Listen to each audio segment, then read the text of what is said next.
कल भारत रत्न कर्पूरी ठाकुर की 101वीं जयंती थी। इस अवसर पर जनसुराज की तरफ से मिलर स्कूल ग्राउंड में बड़ा कार्यक्रम किया गया।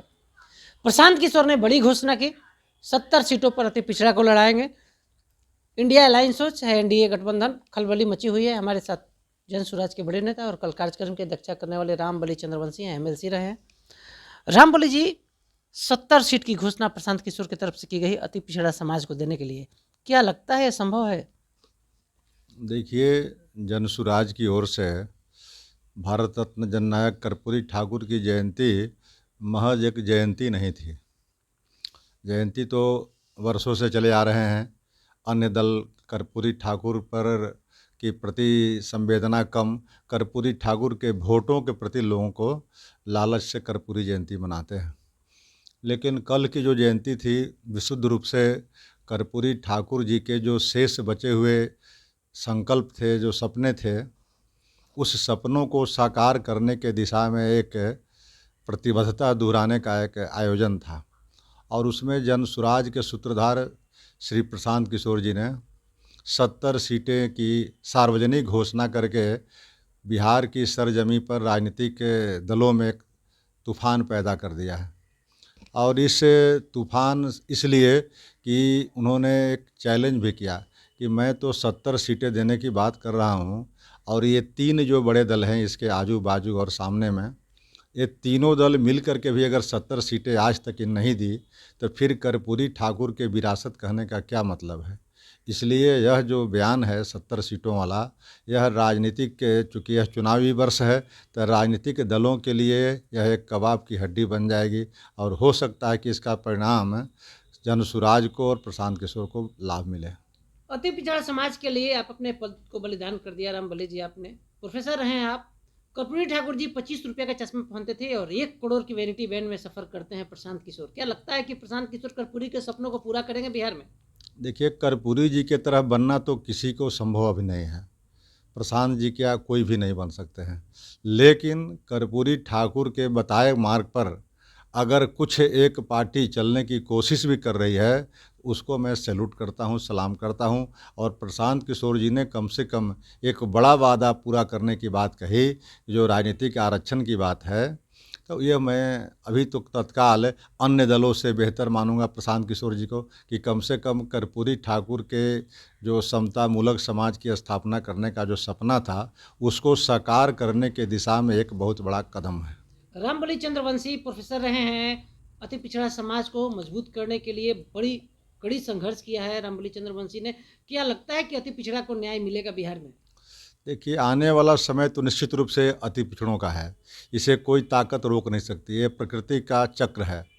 अब 5 वर्गों की यहाँ पर सरजमी पर जो आबादी के हिसाब से देखेंगे तो सबसे बड़ा वर्ग आज 38% आबादी लेकर के अति पिछड़ा वर्ग है, और सबसे बड़ा संख्या भी है इस लोकतंत्र में, और सबसे आवश्यकता भी अधिक है। यानी अनरिप्रेजेंटेड है, राजनीतिक रूप से भी, सामाजिक रूप से भी, और आर्थिक रूप से भी, तो शैक्षणिक रूप से भी। तो यह समानता की बात, राइट टू एजुकेशन की तो बात हो गई, लेकिन राइट टू एजुकेशन के जब व्याख्या करेंगे तो आज भी देखेंगे अति पिछड़े वर्ग के लोग आज सबसे अधिक शिक्षा से वंचित हैं, और हायर एजुकेशन तो इनमें इतना प्रतिशत कम है कि निग्लिजिबल है। तब फिर जब शिक्षा की बात नहीं होगी, ज़मीन की बात नहीं होगी, तब फिर इनके सिर्फ एक राजनीतिक आरक्षण से भी बात बनने वाली नहीं है।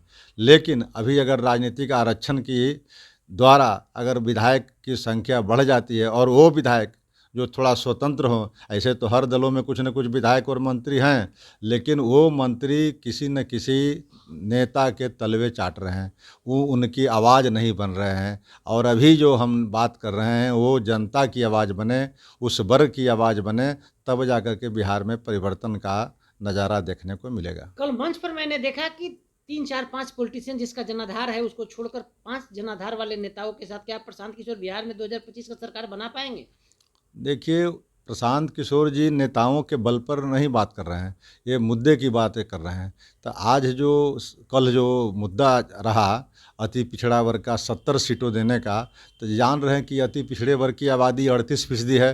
तो यह जो हम काम कर रहे हैं, इससे 38% वोट जो है से प्रभावित होगी, और 38% जो एक बहुत बड़ा चंक है, वो जिधर जाएगा उधर सरकार बनेगी और जिधर से हटेगा उसका सत्यानाश हो जाएगा। इसलिए अति पिछड़ों की आने वाला समय में राजनीति में महत्व बढ़ेगा ही और राजनीति की धुरी बनेगी और हो सकता है कि आने वाला समय में उसके ही एक नंबर की कुर्सी मिले। यह सामाजिक न्याय भी कहता है, प्राकृतिक न्याय भी कहता है, इसी का तकाजा है। तो सुन रहे थे रामबली चंद्रवंशी को, बड़ी बात कंट्री इनसाइड से कह दिया कि हो सकता है कि आने वाले समय में 2025 या उससे आगे निश्चित रूप से जो अति पिछड़ा समाज है 38% जिसका वोट है, उसी से बिहार का नेतृत्व करने की नेता को जन्म होगा और वही बिहार में नायक बनेगा, बिहार को चलाएगा। 38% वोटों के लिए रामबली चंद्रवंशी ने अपने पद को त्याग दिया था। कल की रैली से गदगद हैं सर। कल 26 जनवरी भी है, क्या कहिएगा? 26 जनवरी आपके चैनल के माध्यम से आपके व्यूअर सबको गणतंत्र दिवस की बधाई देता हूं, शुभकामनाएं देता हूं और ये उम्मीद करता हूं कि जो भारत का संविधान बाबा साहेब भीमराव अंबेडकर ने लिखी है, बनाई है, दी है भारत को, उसको आप संरक्षित रखें, सुरक्षित रखें। उसमें उसके जो मेन ढांचा है उसमें परिवर्तन नहीं हो, इसके लिए सभी लोग सजग रहें। जी, आपको भरोसा है ना, प्रोफेसर रहे हैं सर, आपके समाज के लोगों को भरोसा है ना जिसके लिए आप संघर्ष करते हैं? मुझे तो भरोसा है, लेकिन अन्य लोगों से भी मैं अपील करता हूं कि गणतंत्र को महफूज रखने के लिए आप सजग हों और संवेदनशील रहें।